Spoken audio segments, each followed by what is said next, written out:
नमस्कार विद्यार्थी मित्रांनो, मी रुपाली देवरमनी। आज इयत्ता 8वी मधील कविता 6 आहे। असा रंगारी श्रावण।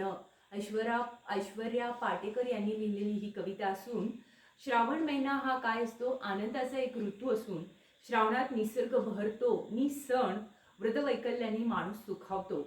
श्रावणातील निसर्गाच्या विविध रूपांचे व माणसाच्या आनंदमय जीवनाचे सुंदर शब्दात या कवितेत वर्णन केलेले आहे। कवित्री ऐश्वर्या पाटेकर यांनी। काही अवघड शब्द आहेत, शब्दार्थ आपण पाहणार आहोत। तर रंगारी म्हणजे रंगाचा काम करणारा कारागीर, आणि झिम्मा म्हणजे पोरीबाळींनी फेर धरून केलेला एक प्रकारचा नाच असतो तो। त्यानंतर बांध घालणे म्हणजे मज्जाव करणे, बंधन घालणे, याला बांध घालणे असं म्हटलं जातं। नंतर खोडी काढणे म्हणजे खुरापत काढणे किंवा मस्करी करणे, हे कवितेत आलेले काही शब्दार्थ आहेत।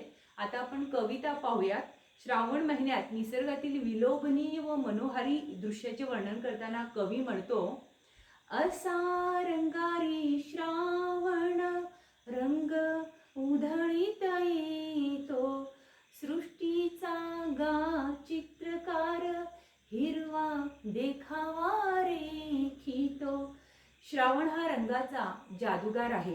तो सृष्टीमध्ये विविध रंग उधळीत येतो। सृष्टीचा हा चित्रकार आपल्या दिव्य कुंचल्याने हिरवा देखावा रेखाटतो।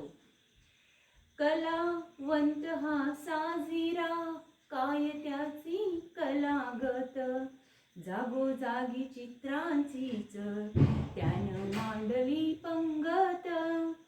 श्रावण हा सुंदर कलाकार आहे। त्याची किमया काय सांगावी? हा किमयागार अजब आहे। जागोजागी निसर्गात जणू त्याने चित्राचीच रांग मांडली आहे। सर्वत्र पंगतीत बसलेली चित्रे आहेत। पुढचे कवितेचे लाईन आहेत, नाचे दरी डोंगरात, झिम्मा खेळतो नदीसी, रिम झिम पहाडीच गाणं बोलतो झाडांशी। हा श्रावण दरी खोऱ्यात डोंगरात नाचतो, नदी बरोबर झिम्मा खेळतो, रिमझिम सरीचे मधुर गाणे तो झाडाशी बांधतो किंवा बोलतो। वेल्या गुंपितो वेलीच्या, वेली लाजल्या लाजल्या, पाना फुलांचे पातळ थेंबा थेंबानी सजल्या। वेलींच्या तो जेव्हा वेण्या घालतो तेव्हा वेली लाजून चूर होतात, खूप लाजतात। वेली मग पाना फुलांचे पातळ नेसून थेंब ठसवून सजतात, नटतात।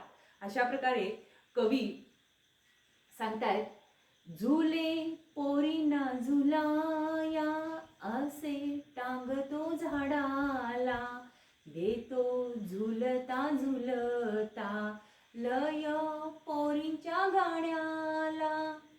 कवीला म्हणायचे, पोरी बाळींना झोका घेण्यासाठी श्रावण झाडांना झुले टांगतो, त्यांना झोके देतो, झुलवता झुलवता मुलीच्या गाण्यांना नादमय लय सुद्धा देतो।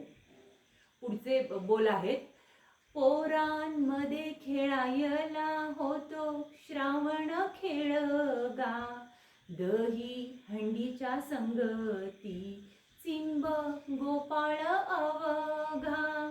लहान मुलांच्या खेळात श्रावण त्याचा सवंगडी होतो आणि दहीहंडीच्या काल्यात त्याच्या संगे प्रेमाने संपूर्ण चिंब भिजलेला तो बाळकृष्णच होतो।